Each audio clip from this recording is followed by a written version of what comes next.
Darshan and gang ನಿಂದ ಚಿತ್ರದುರ್ಗದ ರೇಣುಕಾ ಸ್ವಾಮಿ ಕೊಲೆ ಕೇಸಲ್ಲಿ A14 ಪ್ರದೂಷ್ ಮಾಫಿ ಸಾಕ್ಷಿಯಾಗಿ ನಾನು ಸತ್ಯ ಹೇಳ್ತೀನಿ ಅಂತ ಮುಂದೆ ಬರೋದು ಈ ಕೇಸ್ಗೆ ದೊಡ್ಡ ಟ್ವಿಸ್ಟ್ ಅನ್ನ ಕೊಟ್ಟಿದೆ. ಇನ್ನಷ್ಟು ಡೀಟೇಲ್ಸ್ ಲಭ್ಯವಾಗಿದೆ. ಪ್ರದೂಷ್ ಅರ್ಜಿಯಲ್ಲಿ ಏನೆಲ್ಲ ಅಂಶಗಳನ್ನ ಹಾಗಾದ್ರೆ ಹೇಳಿದ್ದಾರೆ ಕೋರ್ಟ್ಗೆ.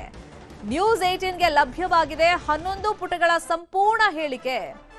ಅದರಲ್ಲಿ ದರ್ಶನ್ ಕ್ರೌರ್ಯದ ಬಗ್ಗೆ ಇಂಚಿಂಚು ಮಾಹಿತಿಯನ್ನ ಬಿಚ್ಚಿಡಲಾಗಿದೆ. ಪಟ್ಟಣಗೆರೆ ಶೆಡ್ ಒಳಗಡೆ ಏನಾಯಿತು ಅಂತೇಳಿ ಪ್ರದೂಷ್ ಹೇಳಿಕೆಯನ್ನ ದಾಖಲು ಮಾಡಿದ್ದಾರೆ. ಜೂನ್ 8ನೇ ತಾರೀಕು 2024ರಲ್ಲಿ ದರ್ಶನ್ ಮನೆಗೆ ಹೋಗಿದ್ದೆ. ಮನೆಯಿಂದ ಸ್ಟೋನಿ ಬ್ರೂಕ್ಸ್ ರೆಸ್ಟೋರೆಂಟ್ಗೆ ನನ್ನ ಕರ್ಕೊಂಡು ಹೋದ್ರು. ಜೂನ್ 8ರ ಮಧ್ಯಾಹ್ನ 3ಕ್ಕೆ ಪವನ್ ರೆಸ್ಟೋರೆಂಟ್ಗೆ ಬಂದಿದ್ದ. ದರ್ಶನ್ಗೆ ಪವನ್ ಮೊಬೈಲ್ನಲ್ಲಿ ಏನೋ ತೋರಿಸ್ತಾನೆ. ಆಗ ತಕ್ಷಣ ದರ್ಶನ್ ಪವಿತ್ರ ಕರೆ ಮಾಡಿ ಮಾತಾಡಾದ್ಮೇಲೆ ಪವಿತ್ರ ಮನೆಗೆ ಹೋದ್ವಿ ನಾವೆಲ್ಲ. ದರ್ಶನ್ ಹೇಳದಂತೆ ನಾನೇ ಕಾರನ್ನ ಓಡಿಸಿದ್ದೆ, ಡ್ರೈವ್ ಮಾಡಿದ್ದೆ ಅಂತ ಅರ್ಜಿಯಲ್ಲಿ ಪ್ರದೂಷ್ ಉಲ್ಲೇಖವನ್ನ ಮಾಡಿದ್ದಾನೆ. ಇನ್ನು ಅವತ್ತೇನಾಯ್ತು ಪರ್ಟಿಕ್ಯುಲರ್ ಆಗಿ ಸಂಜೆ 4:15ಗೆ ಪವಿತ್ರ ಗೌಡ ಮನೆಗೆ ಹೋದ್ವಿ ನಾವೆಲ್ಲ. ದರ್ಶನ್ ಪವಿತ್ರ ಒಂದೇ ಕಾರಲ್ಲಿ ಶೆಡ್ಡಿಗೆ ಬಂದಿದ್ರು. ವಿನಯ್ ಸೂಚನೆಯಂತೆ ಕಾರ್ ಶೆಡ್ಡಿಗೆ ಬಂದಿತ್ತು. ಶೆಡ್ ಒಳಗಡೆ ಹೋದಾಗ ಅಲ್ಲಿ ರೇಣುಕಾ ಸ್ವಾಮಿ ಇದ್ದ. ರೇಣುಕಾ ಸ್ವಾಮಿ ತಲೆ ಬಾಗಿಸ್ಕೊಂಡು ಕೂತ್ಕೊಂಡಿದ್ದ. ಆತನ ಸುತ್ತ ರಾಘವೇಂದ್ರ, ಪವನ್, ನಾಗರಾಜ್, ನಂದೀಶ್ ಇದ್ರು. ಆ ಶೆಡ್ ಒಳಗೆ ಹೋಗ್ತಾ ಇದ್ದಂಗೆ ದರ್ಶನ್ ರೇಣುಕಾ ಸ್ವಾಮಿಗೆ ಅವಾಚ್ಯ ಶಬ್ದಗಳಿಂದ ನಿಂದಿಸಿದ್ರು. ಪವಿತ್ರ ಗೌಡಗೆ ಅಶ್ಲೀಲ ಮೆಸೇಜ್ ಕಳಿಸ್ತೀಯಾ ಅಂತೇಳಿ ಬೈದ್ರು ಬಾಯಿಗೆ ಬಂದಂಗೆ. ನಿನ್ನ ಖಾಸಗಿ ಅಂಗಿಗಳ ಫೋಟೋನ ಕಳಿಸ್ತೀಯಾ ಅಂತೇಳಿ ಹೊಡೆದ್ರು ರೇಣುಕಾ ಸ್ವಾಮಿಗೆ. ರೇಣುಕಾ ಸ್ವಾಮಿಯ ತಲೆಯಿಂದ ರಕ್ತ ಬರೋ ರೀತಿಯಲ್ಲಿ ದರ್ಶನ್ ಹೊಡೆದ್ರು. ಅಷ್ಟೇ ಅಲ್ಲ, ಪವಿತ್ರ ಕೈಲೂ ದರ್ಶನ್ ರೇಣುಕಾ ಸ್ವಾಮಿಗೆ ಚಪ್ಪಲಿಯಿಂದ ಹೊಡೆಸಿದ್ರು.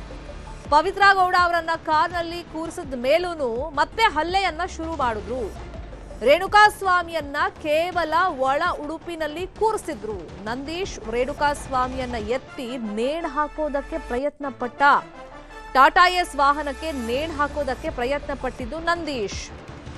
ರೇಣುಕಾ ಸ್ವಾಮಿಯನ್ನ ಯಾವ ರೀತಿಯ ಗ್ಯಾಂಗ್ ಟ್ರೀಟ್ ಮಾಡಿತ್ತು ಎಳೆಯನ್ನ ಪ್ರದೂಷ್ ಅರ್ಜಿಯಲ್ಲಿ ಬಿಚ್ಚಿಟ್ಟಿದ್ದಾನೆ. ಎಸ್ಪೆಷಲಿ ದರ್ಶನ್ ಯಾವ ರೀತಿ ಕ್ರೌರ್ಯವನ್ನ ಮೆರೆದಿದ್ರು ಆ ಬಗ್ಗೆನೂ ಕೂಡ ಆತ ಹೇಳ್ಕೊಂಡಿದ್ದಾನೆ. ಇನ್ನು ನಾಗರಾಜ್ ನೈಲಾನ್ ಹಗ್ಗದಿಂದ ಹಲ್ಲೆಯನ್ನ ಮಾಡ್ದ.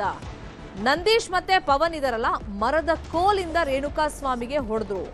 ದರ್ಶನ್ ಕೂಡ ಆ ಸಂದರ್ಭದಲ್ಲಿ ನೈಲಾನ್ ಹಗ್ಗದಿಂದ 4 ಸತಿ ರೇಣುಕಾ ಸ್ವಾಮಿಗೆ ಹೊಡೆದಿದ್ದಾರೆ.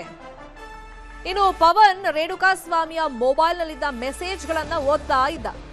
ಒಂದೊಂದು ಮೆಸೇಜ್ ಓದ್ದಾಗ್ಲೂ ಆ ಒಂದೊಂದು ಮೆಸೇಜಿಗೆ ಒಂದೊಂದು ಏಟು ಅನ್ನೋ ರೀತಿಯಲ್ಲಿ ಆತನಿಗೆ ಹೊಡಿತಾ ಇದ್ರು.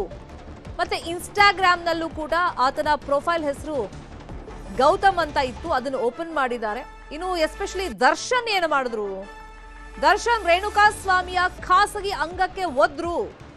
ದರ್ಶನ್ ಹಲವು ಬಾರಿ ಈ ತರ ಒದಿತಾರೆ ಸ್ವಾಮಿಯ ಖಾಸಗಿ ಅಂಗಕ್ಕೆ. ಇನ್ನು ಸ್ವಾಮಿ ಮೇಲೆ ಹತ್ತಿ ದರ್ಶನ್ 2 ಕಾಲುಗಳಿಂದ ತುಳಿದಿದ್ದಾರೆ ಆತನನ್ನ. ಎಸ್ಪೆಷಲಿ ರೇಣುಕಾ ಸ್ವಾಮಿಯ ಎದೆ ಇದೆಯಲ್ಲ, ಎದೆ ಮೇಲೆ ನಿಂತು ತುಳಿದಿದ್ದಾರೆ ಅಂತ ಪ್ರದೂಷ್ ತನ್ನ ಅರ್ಜಿಯಲ್ಲಿ ಎಲ್ಲ ಅವತ್ತು ಏನಾಯ್ತು ಅಂತ ಹೇಳಿ ನಮೂದು ಮಾಡಿದ್ದಾನೆ. ಅಂದ್ರೆ ಇಲ್ಲಿ ದರ್ಶನ್ ಪಾತ್ರದ ಬಗ್ಗೆ, ರೇಣುಕಾ ಸ್ವಾಮಿಯನ್ನ ಹೆಂಗ್ ಟ್ರೀಟ್ ಮಾಡ್ತು ಇಡೀ ಗ್ಯಾಂಗ್, ಯಾರ್ಯಾರು ಹೆಂಗ್ ಹಲ್ಲೆ ಮಾಡಿದ್ರು, ಏನೇನ್ರಿಂದ ಹಲ್ಲೆ ಮಾಡಿದ್ರು, ಎಲ್ಲದ್ರ ಬಗ್ಗೆನೂ ಪ್ರದೂಷ್ ಆತ ನೋಡಿದ ರೀತಿಯಲ್ಲಿ ಅರ್ಜಿಯಲ್ಲಿ ಉಲ್ಲೇಖ ಮಾಡಿದ.